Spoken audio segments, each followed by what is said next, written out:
Alhamdulillah hamdan katsiran thayyiban mubarakan fih kama yuhibbu rabbuna wa yarda. Asyhadu an la ilaha illallah wa asyhadu anna Muhammadan abduhu wa rasuluh la nabiyya ba'da, amma ba'd.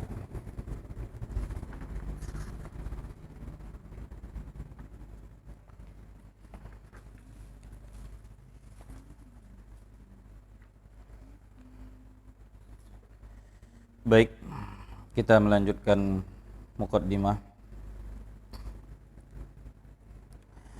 Jadi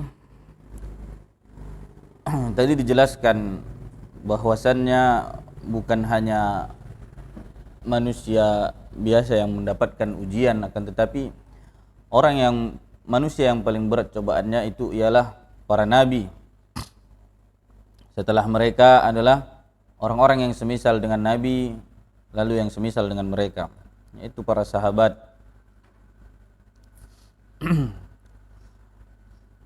Para siddiqun dan juga syuhada dan orang-orang yang mukmin, orang-orang yang beriman kepada Allah, pasti akan diuji oleh Allah dengan cobaan yang mana jika mereka bersabar atasnya, maka mereka adalah orang-orang yang beruntung.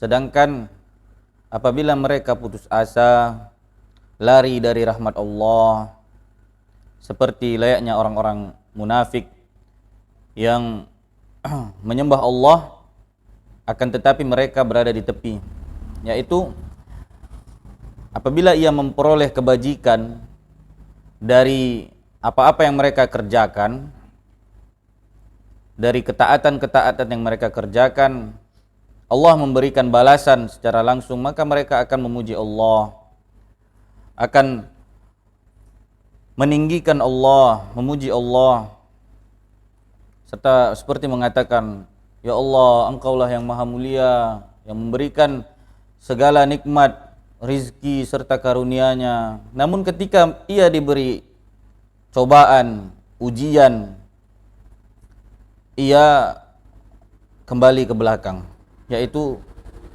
mengingkarinya, mengatakan takdir ini, dunia ini tidak adil, mengatakan Allah tidak adil memberikan apa-apa terhadapnya di dunia ini, sehingga ia telah kufur terhadap Allah Subhanahu wa taala dengan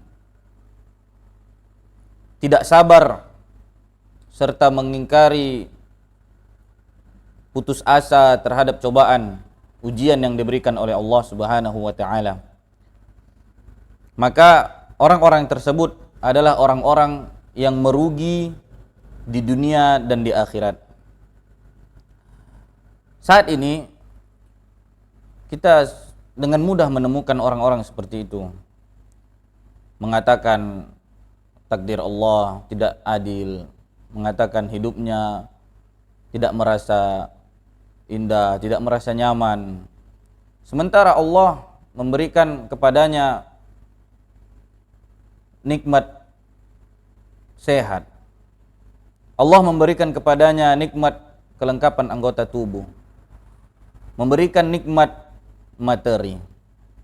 Namun hanya karena hal kecil mereka tidak mampu, tidak bisa bersabar atasnya. Semoga Allah menjadikan kita orang-orang yang bisa bersabar menghadapi cobaan dan ujian yang Allah berikan kepada kita. Fadunya laysat daiman na'iman wa tarafan wa maladdatin wa sururan wa nasran. Jadi tidak selamanya dunia itu berupa nikmat, kemewahan, kelezatan, kebahagiaan dan pertolongan. Laysat daiman hakadha. Tidak selamanya seperti ini. Allah yudawiluha bainal ibad. Allah Subhanahu wa taala menggilirnya, yaitu memberikan kesempatan kepada orang lain. Hari ini hamba yang ini mendapatkan kenikmatan. Besok hamba yang ini. Begitu juga seterusnya. As-sahabatu afdalul ummah madza jara alaihim minal ibtila wal imtihan. Sahabat Nabi SAW adalah orang-orang yang paling utama, seutama-utama umat. Terjadi di antara mereka cobaan-cobaan dan ujian-ujian. Allah Subhanahu wa taala berfirman, "Wa tilkal ayyamu nudawiluha bainan nas." Itulah hari-hari yang kami pergilirkan di antara manusia. Maksudnya Allah Subhanahu wa taala memberikan cobaan kepada hambanya dengan bergilir. Tidak selamanya Allah Subhanahu wa taala memberikan hambanya kenikmatan. Karena di dunia ini tidak selamanya adanya kenikmatan, tidak selamanya kemewahan, kelezatan, kebahagiaan, pertolongan. Bahkan ketika seseorang masih berada di dunia, jika ia mendapatkan kelebihan rezeki, kenikmatan, itu akan menjadi ujian baginya. Bagaimana ia mendapatkan rezekinya, bagaimana ia mengeluarkan hartanya, kemana ia mengeluarkan hartanya, apa yang ia lakukan untuk hartanya. Itu merupakan ujian. Apabila ia melakukannya kepada ketaatan, untuk ketaatan, maka beruntunglah ia. Namun apabila ia melakukannya untuk selain kepada ketaatan kepada Allah, maka hendaknya bagi kita untuk memperhatikan semua kenikmatan yang diberikan oleh Allah.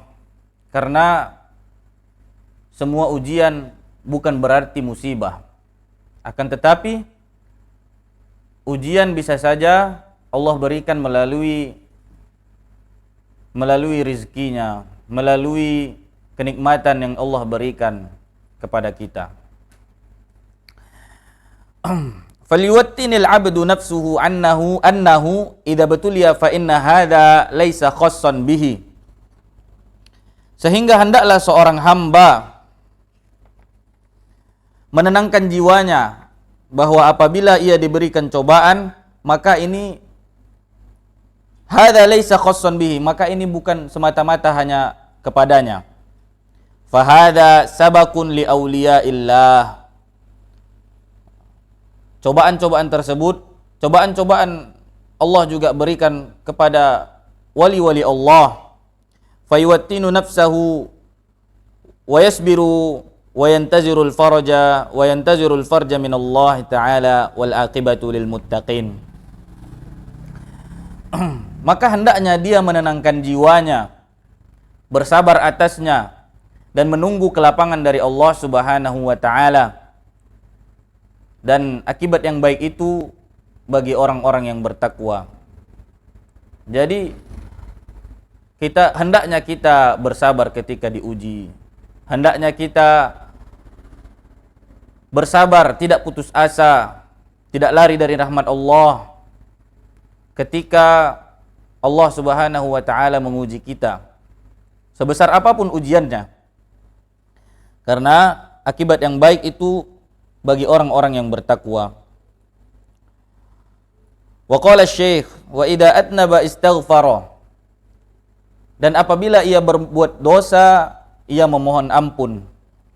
Ammal ladzi idza aznaba la yastaghfiru wa yastazidu minad dunub fa hadza syaqiyyun wal iyadu billah. Adapun orang-orang yang berbuat dosa, la yastaghfiru, tidak memohon ampun, wa yastazidu minad dunubi, dan menambah dosa, fa hadza syaqiyyun, maka ia adalah orang-orang yang celaka. Wal iyadu billah. Lakinil 'abdul mu'min kullama sadara minhu dhanbun badara bit taubah. Akan tetapi seorang hamba yang beriman, apabila ia melakukan, terjatuh kepada dosa, terjerumus kepada dosa, maka badara bit taubah, ia akan bersegera di dalam taubat.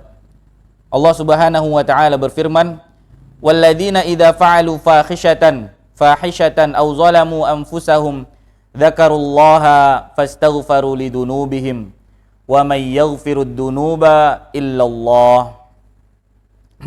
Allah Subhanahu wa taala berfirman, dan orang-orang yang apabila mengerjakan perbuatan keji atau menganiaya diri sendiri, maka mereka ingat akan Allah, lalu memohon ampun terhadap dosa-dosa mereka, dan siapa lagi yang dapat mengampuni dosa selain Allah.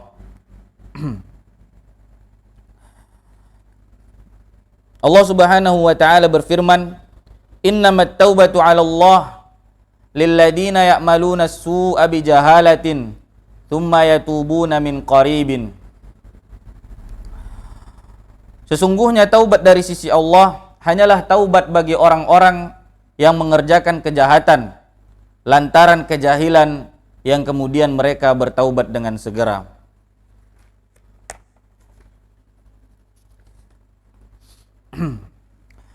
Wal jahalatu laisa ma'naha adamul ilm. Dan jahil di dalam firman Allah surat ini bukanlah jahil atas ilmu, bukanlah kebodohan. Li'annal jahil la yu'khad la yu'akhad, lakinil jahilah huna hiya diddul hilmi. Fakullu man asallah fahuwa jahilun bimakna naqisul hilmi wa naqisul aqliyati wa naqisul insaniyati, wa qad yakunu aliman lakinnahu jahilun min nahiyatin ukhra, min nahiyatin annahu laysa indahu hilmun wala tabatun fil umuri. Thumma yatubuna min qaribin, yakni kullama adnabu istaghfaru ma hunaka ahadun ma'sumun minad dunubi, walakin alhamdulillah anna Allah fataha babat taubah fa'ala al-abdi idza adnaba ayyubadiru bit taubah, lakin idza lam yatub wa lam yastaghfir fahadhihi alamatu syaqa, wa qad yaqnatu min rahmatillah wa ya'tihi asy-syaitan wa yaqulu lahu laisa lakat taubah. Jadi makna kejahilan di dalam surah An-Nisa bukanlah tidak adanya ilmu, akan tetapi orang itu tidak mengetahui, karena orang itu tidak mengetahui ilmu tidak disiksa. Kan tetapi kejahilan di sini adalah tidak ada penguasaan diri. Setiap orang yang bermaksiat kepada Allah, maka ia jahil, yang bermakna kurang penguasaan diri, kurang akal, dan kurang peri kemanusiaannya. Terkadang seorang itu berilmu, akan tetapi ia jahil dari sisi yang lain. Ya, terkadang seseorang itu memiliki ilmunya, ia tahu sesuatu tersebut adalah dosa, akan tetapi ia jahil terhadap sisi yang lainnya, dari sisi bahwa ia tidak memiliki penguasaan diri, tidak kokoh dalam keistiqomahannya. Kemudian mereka bertaubat dengan segera, yakni setiap mereka berbuat dosa, lantas mereka memohon ampun, ya, karena tidak ada seorang pun yang maksum, yang terjaga dari perbuatan dosa. Akan tetapi segala puji bagi Allah, bahwa Allah lah yang membuka pintu taubat. Maka wajib bagi para hamba jika ia berbuat dosa untuk segera bertaubat. Namun apabila hamba tersebut tidak bertaubat dan tidak memohon ampun, maka ini adalah tanda kecelakaan baginya. Kemudian terkadang ia berputus asa dari rahmat Allah, lalu setan akan mendatanginya seraya mengatakan kepadanya, tidak ada pintu taubat untukmu. Hadhil umur ats-tsalath idza u'tiya syakara wa idza butuliya sabara wa idza adnaba astaghfara hiya unwanus sa'adah. Inilah ketiga perkara itu. Ya, jika ia diberi, ia bersyukur. Jika ia diberi cobaan, ia bersabar. Dan apabila ia berbuat dosa, lantas ia meminta ampun. Inilah tanda kebahagiaan. Man wufiqa laha nalas sa'adah. Barang siapa yang diberi taufik oleh Allah di dalam tiga perkara ini, niscaya ia akan meraih kebahagiaan. Wa man hurima minha au min ba'diha fa innahu syaqiyyun. Adapun orang-orang yang dihalangi dari perkara tersebut atau sebagiannya, maka ia celaka. Semoga Allah memberikan kita taufiknya sehingga kita terdapat dari orang-orang yang mendapatkan kebahagiaan, yaitu jika diberi ia bersyukur, jika diberi cobaan bersabar, dan ketika berbuat dosa langsung bertaubat, bersegera dalam bertaubat.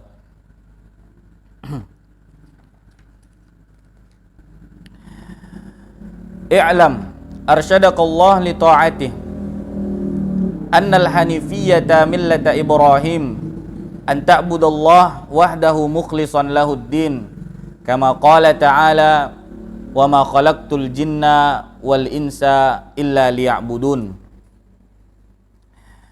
I'lam, ketahuilah, semoga Allah membimbingmu untuk mentaatinya, semoga Allah membimbing kita dalam mentaatinya, bahwa agama yang lurus, agama Ibrahim adalah bahwa engkau menyembah Allah saja dengan mengikhlaskan agama ini untuknya.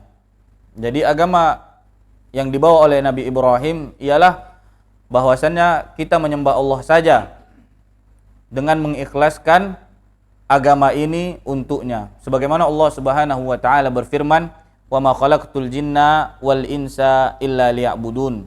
Tidaklah aku ciptakan jin dan manusia kecuali agar mereka beribadah kepadaku. I'lam arsyadakallah, hadza du'aun min asy-syaikh rahimahullah wa hakadha yanbaghi lil muallim ay yad'u lil muta'allim wa ta'atullah ma'naha imtithalun awamirihi wa jitinabu nawahihi. Ketahuilah, semoga Allah membimbing engkau. Ini adalah doa dari Syekh rahimahullah, dari Syekh Abdul Wahab, semoga Allah merahmatinya. Dan demikianlah selayaknya bagi para pengajar untuk mendoakan kebaikan bagi para pelajarnya. Dan taat kepada Allah maknanya ialah imtithalun awamirihi, adalah melaksanakan perintah-perintahnya, wajitinabu nawahihi, dan menjauhi larangan-larangannya. Di dalam agama Nabi Ibrahim, annal hanifiyata millata Ibrahim, Allah Subhanahu wa taala amara an-nabiyina bittiba'i millata Ibrahim. Qala Allah taala, "Tsumma auhayna ilaika an ittabi' millata Ibrahim hanifan wa ma kana minal musyrikin." Bahwa al-Hanafiyah adalah agama Ibrahim. Allah Subhanahu wa taala memerintahkan nabi kita untuk mengikuti agama Ibrahim. Allah Subhanahu wa taala berfirman, "Kemudian kami wahyukan kepadamu untuk mengikuti agama Ibrahim yang lurus, dan tidaklah Ibrahim termasuk orang-orang yang musyrik." Al-Hanifiyah adalah agama Al-Hanif, dan beliau adalah Ibrahim alaihi salam. Al-Hanif ialah menghadap kepada Allah dan berpaling dari selainnya. Inilah makna Al-Hanif, yaitu menghadap kepada Allah dengan hatinya, dengan amalan-amalannya, niat-niatnya, dan tujuan-tujuannya, seluruhnya untuk Allah Subhanahu wa ta'ala, dan berpaling dari selainnya. Allah Subhanahu wa ta'ala memerintahkan kita untuk mengikuti agama Ibrahim, yang mana Allah Subhanahu wa taala berfirman yang artinya, "Dan dia sekali-kali tidak menjadikan untuk kalian dalam agama suatu kesempitan. Ikutilah agama orang tua kalian, Ibrahim." Agama Ibrahim adalah agar engkau beribadah kepada Allah semata dengan mengikhlaskan agama ini untuknya. Jadi kita beribadah hanya untuk Allah tanpa mensyirikkannya, menyekutukannya. Inilah Al-Hanifiyah. Tidak cukup kita mengatakan agar engkau menyembah Allah saja, namun harus ditambahkan dengan perkataan dengan mengikhlaskan agama ini untuknya. yaitu Al-Hanif. Yakni yaitu kita harus menjauhi kesyirikan. Karena sesungguhnya jika kesyirikan tersebut mencampuri ibadah, maka ibadah tersebut akan tertolak, akan batal, tidak sah. Sehingga tidak bisa kita katakan sebagai ibadah kecuali ibadah tersebut selamat dari kesyirikan, baik syirik besar maupun syirik kecil. Sebagaimana Allah Subhanahu wa taala berfirman yang artinya, dan tidaklah mereka diperintahkan kecuali agar mereka beribadah kepada Allah dengan mengikhlaskan agama ini dengan hanif. Di dalam surat Al-Bayyinah Allah memberikan bentuk jamak yaitu hunafa, mengikhlaskan agama ini dengan hanif, yaitu ikhlas untuk Allah Azza wa Jalla.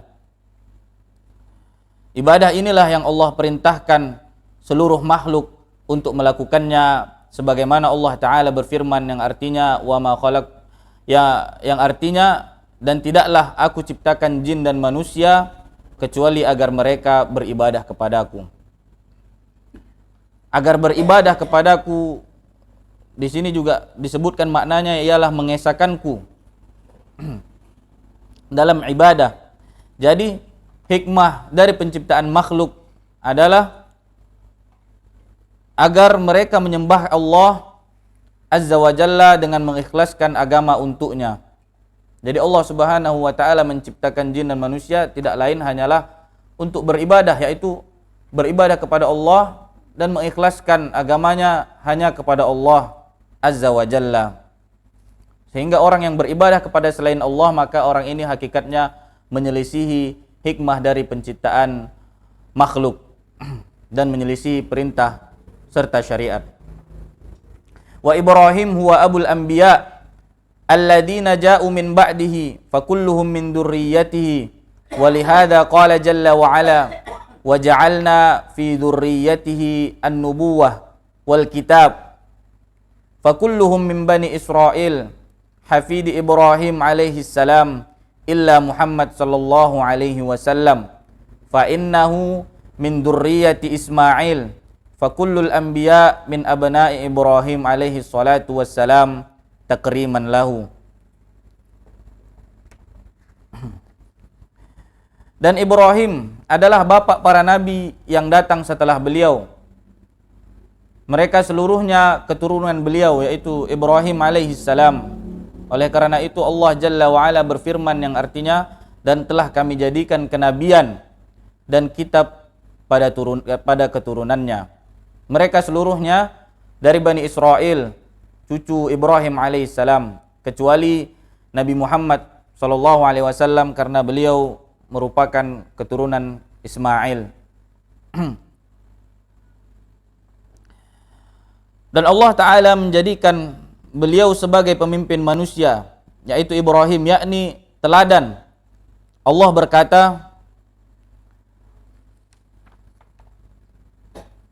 Qala inni ja'iluka lin-nasi imama, yakni qudwah. Sesungguhnya aku menjadikan seorang pemimpin bagi manusia. Pemimpin di sini yaitu teladan. Inna Ibrahim kana ummatan. Sesungguhnya Ibrahim adalah ummah, yaitu pemimpin yang dicontoh. Imaman yuqtada bihi. Untuk perkara itulah Allah memerintahkan seluruh makhluk. Wa bidzalika amara Allah jami'al khalqi kama qala ta'ala wa ma khalaqtul jinna wal insa illa liya'budun. Untuk seluruh itulah Allah memerintahkan seluruh makhluk untuk beribadah kepada Allah semata dan mengikhlaskan agama hanya kepada Allah Subhanahu wa taala. Fa Ibrahim da'an nas ila ibadatillah azza wa jalla ka ghairihi minan nabiyyin. Kullul anbiya da'un nas ila ibadatillah wa tarki ibadati ma siwahu kama qala ta'ala wa laqad ba'atna fi kulli ummatin rasulan an i'budullaha wajtanibut taghut. Maka Ibrahim menyeru manusia untuk beribadah kepada Allah Azza wa Jalla sebagaimana para nabi yang lain. Seluruh para nabi juga mengajak untuk beribadah, mengajak manusia untuk beribadah kepada Allah dan meninggalkan peribadatan kepada selain Allah. Sebagaimana Allah Ta'ala berfirman yang artinya, sungguh kami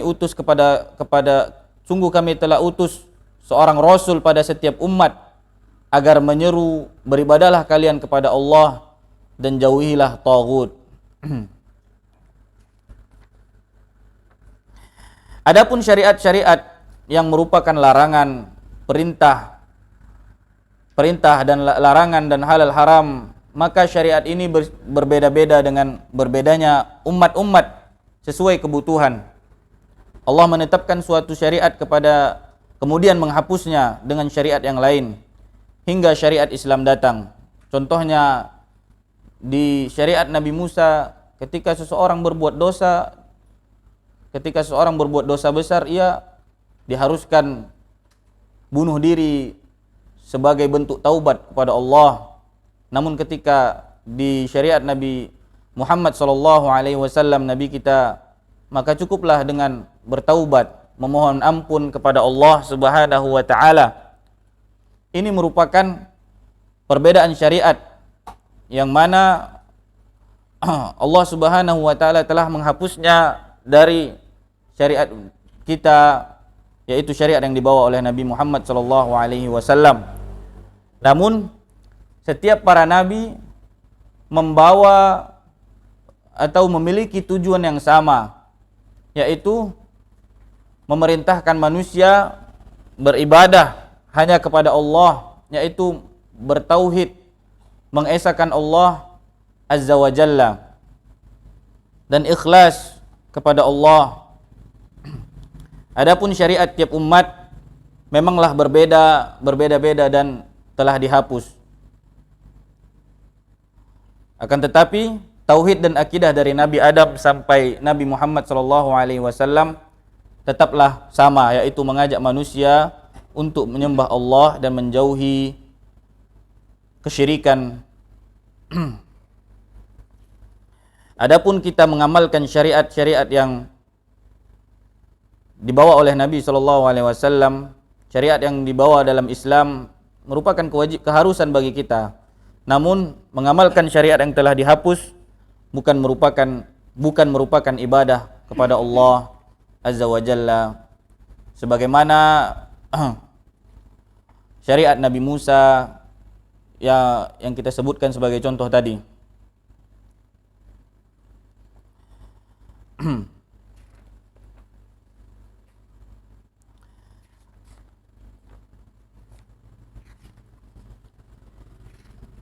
Jadi untuk mempersingkat muqaddimah kita,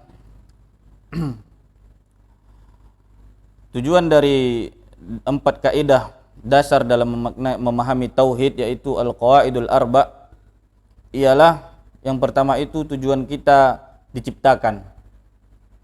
Allah Subhanahu wa Ta'ala menciptakan manusia, jin dan manusia tidak lain hanyalah beribadah kepada Allah dan tidak menyekutukannya. Ini adalah hakikat agama Nabi Ibrahim alaihissalam yang kita diperintahkan untuk mengikutinya. Yang kedua, ibadah memiliki syarat, yaitu syaratnya adalah tauhid dan bisa batal dengan kesyirikan. Sebagaimana salat syaratnya adalah thaharah dan bisa batal dengan hadas. Jadi apabila seseorang bagus akidahnya, maka baguslah ibadah yang akan ia kerjakan. Jika ia memahami akidah dengan benar, memiliki akidah yang benar, maka ia akan mengerjakan ibadah-ibadah yang lainnya tentunya dengan benar pula. Namun apabila ia memiliki akidah yang rusak, maka rusak pula ibadah-ibadah yang lainnya. Isi dari 4 kaidah qawaidul arba' yang pertama ialah kaum musyrikin mengakui rububiyah Allah, yaitu mengakui Allah Subhanahu wa Ta'ala itu ada, dan Allah esa dalam menciptakan, dan Allah juga memberi rizkinya. Jadi kaum musyrikin mereka mengakui rububiyah Allah, tetapi mereka mengingkari uluhiyah Allah. Yang kedua, hakikat kesyirikan. Mereka adalah menjadikan sesembahan mereka sebagai pemberi syafaat bagi mereka di sisi Allah Azza wa Jalla, perantara untuk mendekatkan diri kepada Allah. Hakikat kesyirikan mereka adalah menjadikan sesembahan mereka sebagai pemberi syafaat, menjadikan berhala yang mereka sembah, menjadikan pohon yang mereka sembah, kuburan yang mereka sembah adalah pemberi syafaat, dan juga menjadikan semua peribadahan mereka perantara untuk mendekatkan diri mereka kepada Allah Subhanahu wa taala. Yang ketiga, model kesyirikan kaum musyrikin di zaman Nabi Muhammad sallallahu alaihi wasallam diutus sangatlah banyak. Di antaranya ada yang menyembah malaikat, nabi, ada yang menyembah nabi, orang-orang saleh, batu, pohon, jin, matahari dan rembulan. Maka janganlah kita mengira model kesyirikan mereka hanya satu. Seperti yang banyak dikisahkan, mereka hanya menyembah berhala, sementara mereka juga menyembah malaikat, menyembah nabi, orang-orang saleh. Karena awal dari menyembah patung, menyembah berhala ialah memuja-muja orang-orang soleh di antara mereka, sehingga terjadilah gulu hingga kepada peribadatan. Itulah yang menjadikan mereka menjadikan patung orang soleh sebagai peribadatan dengan bertujuan mendekatkan diri kepada Allah dengannya, atau menjadikan berkeyakinan bahwa dengan peribadatan ini mereka mendapatkan syafaat darinya. Itulah yang ketiga, model kesyirikan kaum musyrikin di zaman Nabi itu sangatlah banyak. Yang keempat, sebagian orang musyrik di zaman sekarang lebih parah dari kaum musyrikin di zaman Nabi sallallahu alaihi wasallam. Hal ini ketika mereka dalam keadaan genting, maksudnya di zaman ini ketika kita melihat orang-orang yang melebihi, yang parahnya melebihi dari kaum musyrikin ketika mereka dalam masa sulit, mereka tidak kembali kepada Allah, akan tetapi tetap di dalam kesyirikannya. Adapun kaum musyrikin Arab dalam keadaan genting, mereka kembali bertauhid, bertaubat kepada Allah, seperti kembali melakukan sholat, lalu meminta ampun kepada Allah. Namun yang terjadi zaman sekarang ialah bahkan lebih parah dari zaman Nabi SAW. Contohnya ketika seseorang mengalami stres, depresi, mereka bukan bertaubat kepada Allah, melainkan mulai mendatangi dukun, orang-orang pintar, mengatakan, meminta untuk bagaimana cara menyelesaikan masalahku, masalah ini, itu dan banyak lainnya. Bahkan untuk menemukan sesuatu yang sifatnya duniawi, mereka mereka tetap melakukan kesyirikan. Seperti mencari barang-barang yang sifatnya duniawi, hilang, seperti kendaraan.